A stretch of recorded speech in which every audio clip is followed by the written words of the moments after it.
తాడిపత్రిలో నిర్వహించనున్న సామూహిక దీక్షకు వెళ్లకుండా వైఎస్ఆర్సీపీ అనంతపురం జిల్లా ఉపాధ్యక్షురాలు వై నైరుతి రెడ్డిని అనంతపురం జిల్లా గుంతకల్లు పట్టణంలోని వైవీఆర్ నివాసం నందు పోలీసులు హౌస్ అరెస్ట్ చేశారు.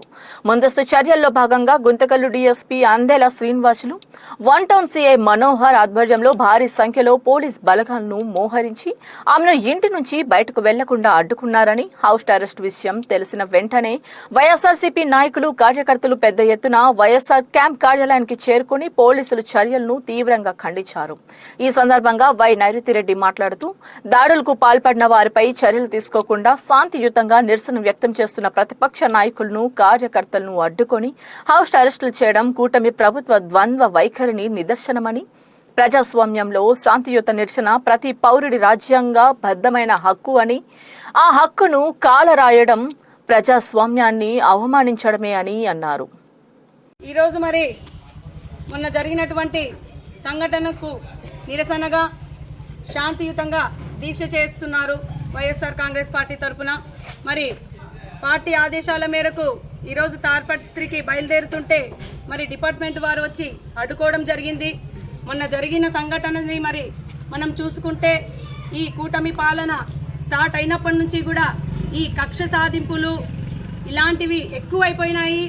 ఈరోజు మరి గంగులకుంట కేశవరెడ్డి అనే వైఎస్ఆర్ కాంగ్రెస్ పార్టీ కార్యకర్తని దారుణంగా, అది కూడా డిపార్ట్మెంట్ వారి ముందే కొడుతున్నా కూడా మరి ప్రేక్షక పాత్ర పోషిస్తున్నారు మరి డిపార్ట్మెంట్ వారు.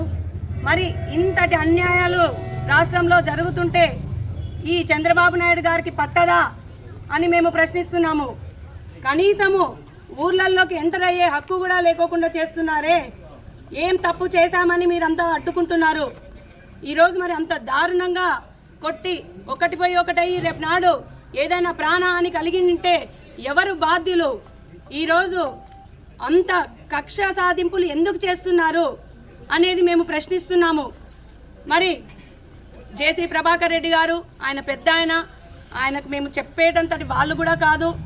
ఎందుకంటే ఏవైనా కూడా నెక్స్ట్ జనరేషన్ వాళ్ళకి హెల్దీ పాలిటిక్స్, ఫ్రెండ్లీ పాలిటిక్స్ ఉండాలే కానీ మంచి మెసేజ్ని వాళ్ళు పెద్దవాళ్ళు ఇవ్వాలి. మరి ఇంత దారుణంగా మరి తాడిపత్రిలో పరిస్థితి ఉంది అంటే చాలా సిగ్గు వేస్తుంది. దయచేసి మేము కూటమి నాయకుల్ని ఒకటే కోరుకుంటున్నాము, ఇవి పార్టీలకు అతీతంగా మనం ఆలోచన చేయాలి. కేవలం రాజకీయాలంటే కక్ష సాధింపులు కాదు.